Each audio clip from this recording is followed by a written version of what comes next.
with white-owned sponsors that play the role of hypersexualized, hypercriminalized male. I asked these advertisers, I say, I've got hundreds of songs a day that celebrate killing animals. Will you put them on your station? They said, no. I got hundreds of songs a day that talk about assaulting women and abusing kids. Would you put them on your station? They said, no. I said, I got hundreds of songs a day that talk about murdering blacks. Would you put them on your stations? They said, well, that depends. Depends on what? Who it's done by and who it's branded for. Because if we can get black folks to sing about it, we can brand it for our youngest black audiences, I think there's money to be made. I think there's American appetites to see these people that way.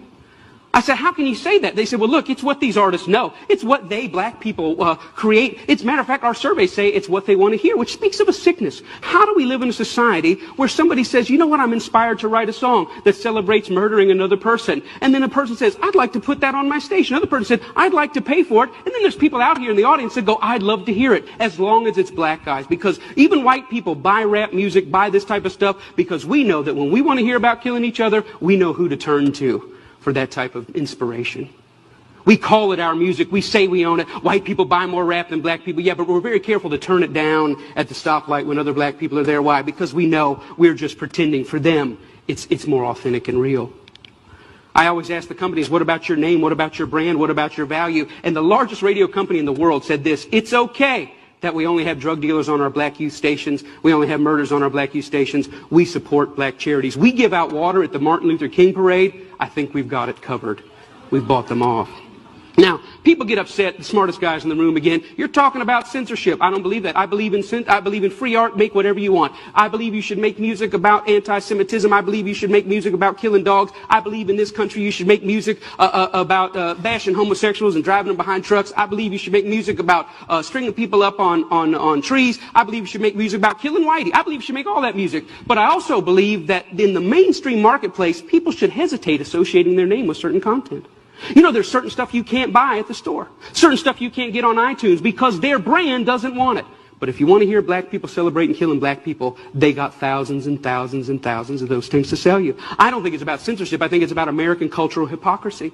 Because here's the truth. These black entertainers, they can't sing just about anything. There's some stuff that'll get them fired. And they get dropped, and they get fired, and they get slapped on the wrist, and they get disciplined all the time. Why? Because sometimes they step over the bounds.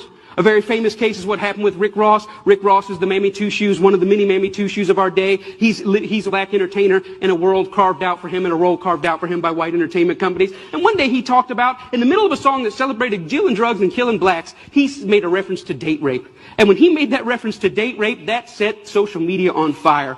That got 100,000 petitions in 24 hours. Hey, buddy, date rape is no joke. That had white people standing outside of Reebok in New York saying, you better take this seriously. We're tired of a rape culture in America. One line in one song moved the masses. And you know what Reebok did? Did they stand by him and say, hey, we believe in freedom of speech. We believe in freedom of expression. It's just a song. Calm down. No, they fired his tail on the spot. The president came out and said, this goes against our high standards. He's gone against the values of our brand. Shame on Rick Ross. We're disappointed. He doesn't know how serious date rape is. And when I saw that, I thought, wow, how convenient. Isn't that amazing? But here's what really happened. It's not their brand, it's not their values. Rick Ross went off script.